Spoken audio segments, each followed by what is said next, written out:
everyone, this is Anne McGovern from AW.Today, and I'm here with Jack Posobeic, who is a speaker at NatCon this year in Washington that we've been covering over the last 3 days. How are you doing? Oh, I'm doing fantastic, Anna. This conference has been very energetic, it's been very inspirational, it's also been very international, as you I'm sure can attest to. Yes. So you've also been speaking at NatCon. What was your speech about? So my speech, the official title was "We Can Save the West This Year." And specifically, I was referring to Western civilization. I outlined what I call a vision for a new West. And this idea that the West should not be attempting to impose its will on every corner and every pocket of the globe, but instead a collection of nation states which stands together with shared heritage, with shared culture, understanding the importance of preserving that shared culture and shared heritage, but also working in concert with the globe as opposed to attempting to escalate these conflicts and provoke conflicts in places around the sphere with those who may have different values from us. That's number one.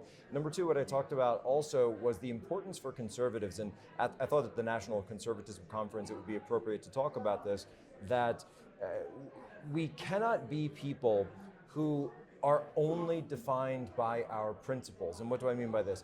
We cannot only have principle, you must combine principle with action. And that if you do not have any action and you are simply a collection of principles, well, then you're never going to actually achieve anything. And so I use this phrase that if you have only principles and no power, you are delusional. And of course, a lot of the libertarian types are very upset with me. By the way, I also said, if you have power with no principles, you are a tyrant.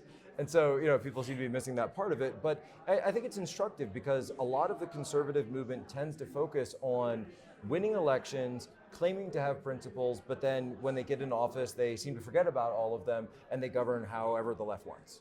So I think one of the criticisms of NatCon potentially and other conferences similar to this is you've got people coming together all over the world talking about how they want to change society and the best ways to move forward. Yes. However, what we also risk is it could be a talking shop where people come together and talk about all of the good things and then they come away and we're talking about necessarily afterwards what actions follow through. So for the attendees who've been coming over the last couple of days, what advice would you give to them?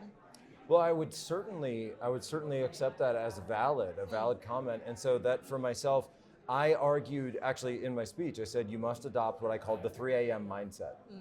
And the 3 a.m. mindset means you can't be satisfied with knowing that your candidate, obviously we have a presidential election in the United States, but it implies to any election that your candidate has won simply by election night. No, you must be prepared for at 3 a.m. to be receiving bad news and negative news, and instead of waiting for it in receiver mode, work your way backwards from that moment. You have to be fighting as if the entire election only comes down to one vote. And so I'm urging people, send messages to your chat groups and your friends in swing areas and pivotal districts. Get involved with, and I urge people to get involved with Turning Point Action, which is a group that I work with directly. Scott Pressler, who's a good friend of mine in the United States, he's working in Wisconsin and Pennsylvania. Actually, Turning Point Action is working with him in Wisconsin. And a number of other groups that we're actually working with from the 501c4 perspective, so political arms, to actually get involved in the field, on the ground. I've been spending a lot of time in what we call the Rust Belt in the United States. So Michigan, Wisconsin, and actually my home state of Pennsylvania. These 3 states will be the pivotal 3 states for the election in 2024. And that's why, look, you can't just come to conferences like this, as you say, and it's a wonderful conference, it's very nice, but it is meaningless if it does not equal action on the output. Absolutely, I completely agree with that. And you've had a new book come out 2 days ago. Would you like to talk a little bit more about that? Well, thank you very much for the opportunity. So the book is Unhumans, The Secret History of Communist Revolutions and How to Crush Them, co-authored with Joshua Lysek, with a foreword by Stephen K. Bannon.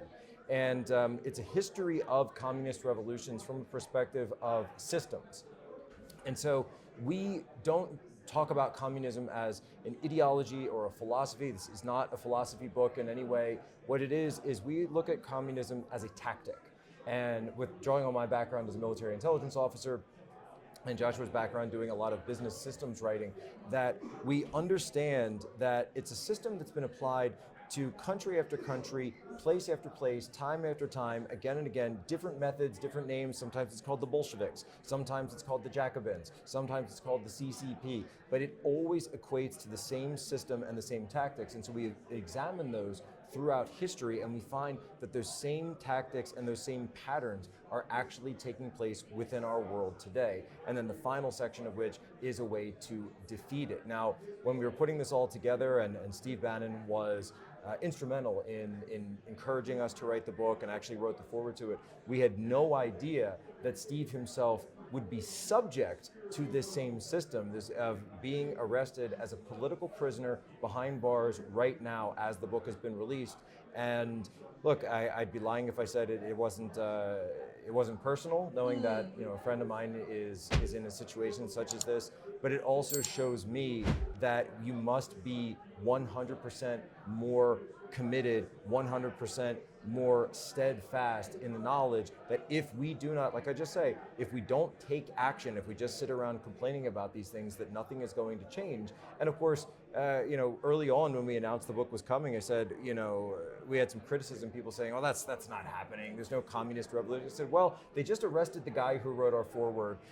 So you tell me what's going on when we have a country that has political prisoners and a regime that's trying to lock up the chief opponent to it right now. Never give up, never quit, never surrender, even when you think the chips are down, even when you think, that the entire world may be against you and there's no way to fight back. Just remember, there are more of us than there are of them. And I mean this truthfully, I don't mean this in a cringy, cliche, chic way. We actually do have the truth on our side, we have God on our side, and we will prevail.